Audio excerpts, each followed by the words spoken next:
ग्वालियर देश के प्रख्यात समाजवादी चिंतक और विचारक लोकतांत्रिक समाजवादी पार्टी के राष्ट्रीय संरक्षक रघु ठाकुर एक दिन के अल्प प्रवास पर ग्वालियर पहुंचे। ग्वालियर में उन्होंने इजराइल और फिलिस्तीन युद्ध पर पत्रकारों से चर्चा करते हुए कहा कि लोकतांत्रिक समाजवादी पार्टी इजराइल और फिलिस्तीन के बीच में हो रहे युद्ध को लेकर गंभीर चिंता व्यक्त कर रही है। यह युद्ध तत्काल रोका जाना आवश्यक है, वरना इसका विस्तार इसे विश्व की ओर ले जा सकता है। जो दुनिया की ताकतें हैं वह इससे परे हैं और अपने अपने स्वार्थ में लगी है, वह भी इस युद्ध को बढ़ावा दे रही हैं। जहां पर हिजबुल्लाह के आत्मछेद और इजराइल की पुनः धमकियों से यह बात का संकेत है कि लड़ाई के दायरे बहुत व्यापक है।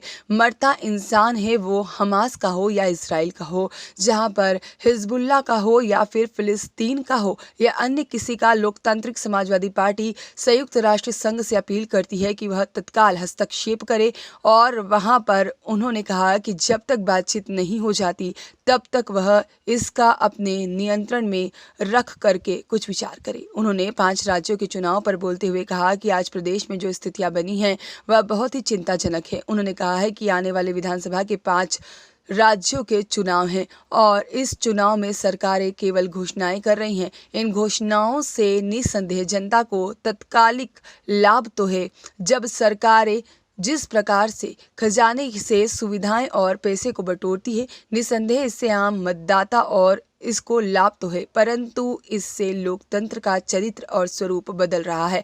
दूसरी तरफ स्थिर विकास या स्थायी विकास के जो काम होने चाहिए उनकी बजाय सरकार केवल चुनाव जीतने के लिए फौरी वादे और फौरी विकास तर्ज पर कार्य कर रही है। यह चिंता का विषय है। इन घोषणाओं का असर आगामी समय में जो दीर्घकालीन लक्ष्य है, जैसे बांध, पुल, फ्लाईओवर, सड़कें, इन सब के ऊपर फर्क पड़ने वाला है। इसके लिए पैसा नहीं बचेगा। उन्होंने कहा है कि इससे प्रदेश के ऊपर जो कर्ज हुआ है, इससे न केवल मध्य प्रदेश में भी बल्कि इसी प्रकार स्थितियां सभी राज्यों में बन रही है। कर्ज लिया जा रहा है और इस कर्ज के ब्याज पर भी बहुत अधिक राशि जाएगी, जिसका प्रदेश की अर्थव्यवस्था पर बुरा प्रभाव पड़ेगा।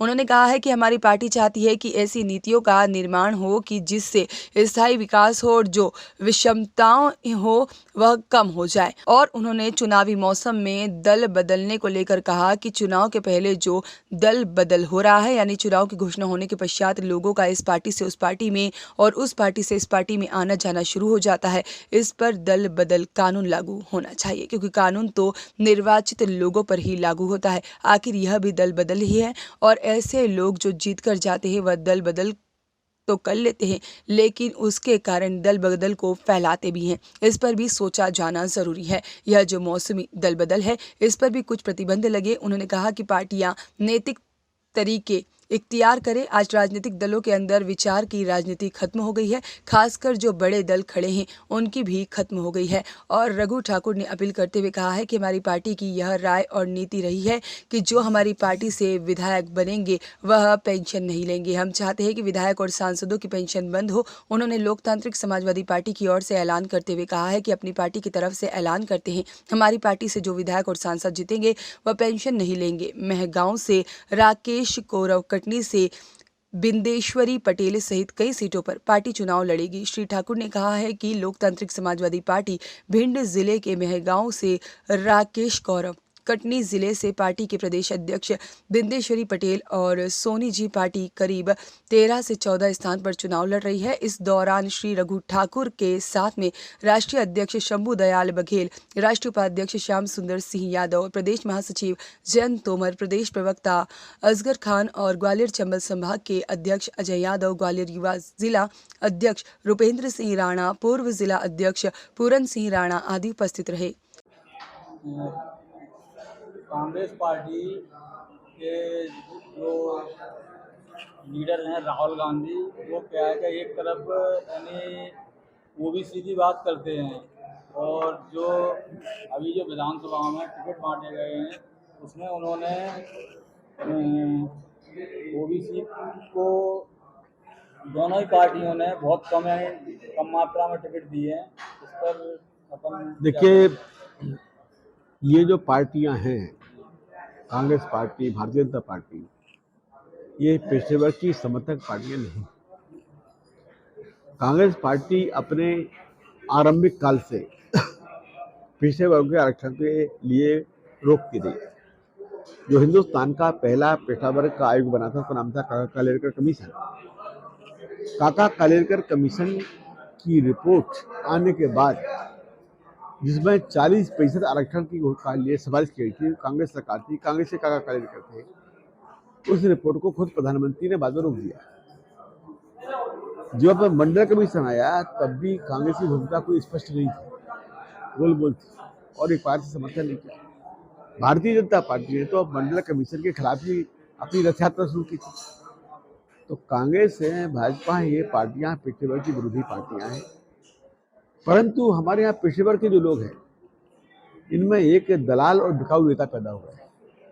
ये क्या करते हैं कि ये पिछड़ा वर्ग करते हैं, परंतु चुनाव के समय जाकर के किसी गोदे बढ़ जाते हैं। इसी प्रकार से जो जातीय संगठन है वो भी पिछड़े वर्ग को नुकसान पहुंचा रहे हैं। पिछड़ा वर्ग एक क्लास है, एक वर्ग है, जाति नहीं है, जिसमें सारी पिछड़ी जातियां हैं, जिसमें बहुसंख्यक समाज की पिछड़ी जातियां हैं, जिसमें अल्पसंख्यक समाज की पिछड़ी जातियां हैं, सभी पिछड़ी जातियां हैं। तो जो पिछड़ी जातियों के लोग हैं, उनके जो असली लोग हैं, सच्चे लोग हैं, सब कहना चाहते हैं कि अगर आप न्याय पाना चाहते हो तो इन पार्टियों से मुक्ति पाओ, कांग्रेस भाजपा से मुक्ति पाओ। ये आपको धोखा देने का कोई काम नहीं करेंगे। आपके लिए केवल अगर कोई न्याय मिल सकता है तो वो न्याय लोकतांत्रिक समाजवादी पार्टी बनने से मिल सकता है। अभी एक आयोग बना था, रोहिणी आयोग। उस रोहिणी आयोग ने पिछड़े वर्ग और अति पिछड़े वर्ग का अध्ययन किया। 930 ऐसी बिरादरियां हैं देश में कि जिनका एक भी नुमाइंदा नहीं, एक भी नहीं। मध्य प्रदेश में सैन समाज का एक भी व्यक्ति नहीं, एक को किसी पार्टी को प्रत्याशी नहीं। परंतु सैन समाज के जो लोग हैं, नेता लोग हैं, जो जाति के नाम पर नेतागिरी करते हैं, वो लोग गुमराह करते हैं। तो मेरा उनसे कहना है कि आप जाति के आधार पर सोचना बंद करो, आप पिछड़े वर्ग के आधार पर सोचना बंद करो, तब आपके लिए न्याय मिलेगा। स्वर्गीय कर्पूरी ठाकुर समाजवादी नेता थे। उन्होंने जो कमीशन लागू किया था, जो आरक्षण लागू किया था बिहार में, ये उन्होंने एक बहुत अच्छा कदम उठाया था कि पिछड़े वर्ग के आरक्षण को भी 2 से बढ़ा, ताकतवर को अलग दिया था, कम। आज सरकारें जिस प्रकार से खजाने से सुविधाएं और पैसों को बांट रही हैं, निस्संदेह उससे आम मतदाता को, व्यक्ति को कुछ लाभ है, परंतु इससे लोकतंत्र का चरित्र और स्वरूप बिगड़ रहा है।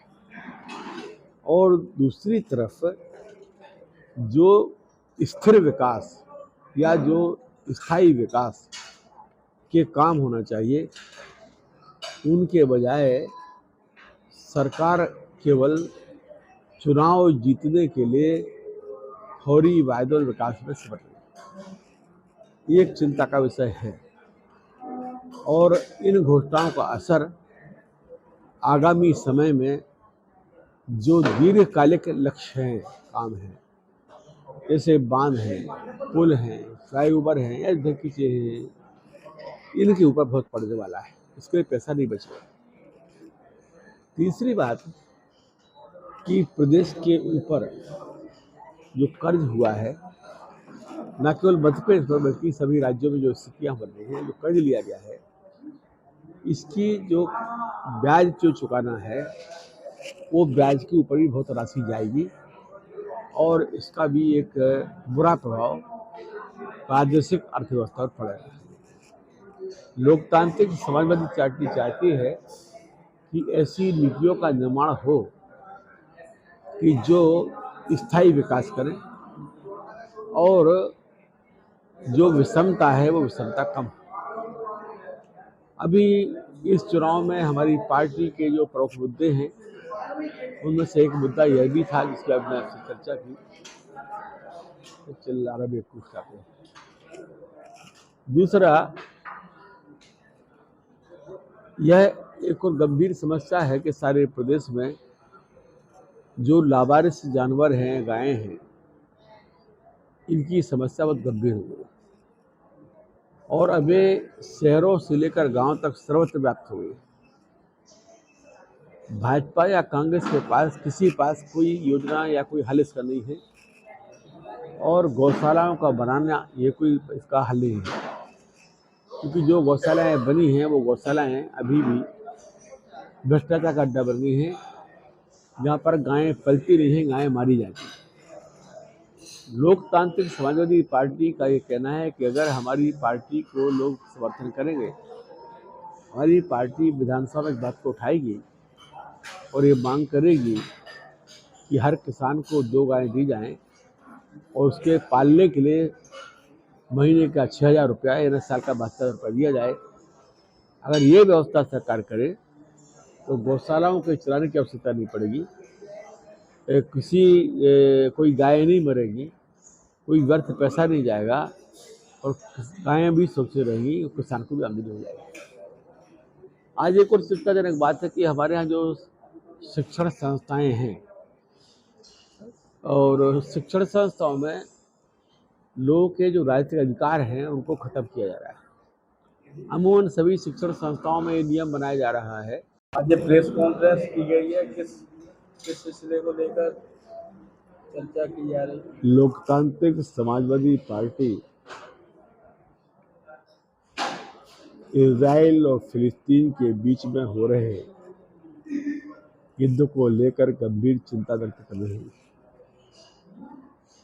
यह युद्ध तत्काल रोका जाना आवश्यक है, वरना इसका विस्तार इसे विश्व युद्ध की ओर ले जा सकता है। जो दुनिया की ताकतें इस पर हस्तक्षेप कर रही हैं और अपने अपने स्वार्थ के लिए कर रही हैं, वे भी इस युद्ध को बढ़ावा दे रहे हैं। हिजबुल्लाह के हस्तक्षेप और इजराइल की पुनः धमकी ये इस बात का संकेत है कि लड़ाई के दायरे बहुत व्यापक हो सकते हैं। अंततः मरता इंसान है, वो हमास का हो, इजराइल का हो, हिजबुल्लाह का हो, फिलिस्तीन का हो, पर मरता इंसान। लोकतांत्रिक समाजवादी पार्टी ये अपील करती है संयुक्त राष्ट्र संघ से कि वह तत्काल हस्तक्षेप करे, वहाँ पर संयुक्त राष्ट्र संघ की ओर से सेना को भेजे और गाजा पट्टी के इलाके और यरूशलेम के इलाके को फिलहाल अपने अधीन ले ले। जब तक की बातचीत नहीं हो जाती है तब तक अपने पास रखे, अपने अधीन में रखे। आज प्रदेश में जो स्थितियां बनी हैं वो बड़ी चिंताजनक है। जो आने वाला चुनाव है, विधानसभा के चुनाव, विशेषतः जो 5 राज्यों के चुनाव हैं, इन चुनाव में अब सरकारें केवल घोषणाएं कर रही हैं और ये घोषणाएं निस्संदेह जनता के तात्कालिक लाभ को हैं।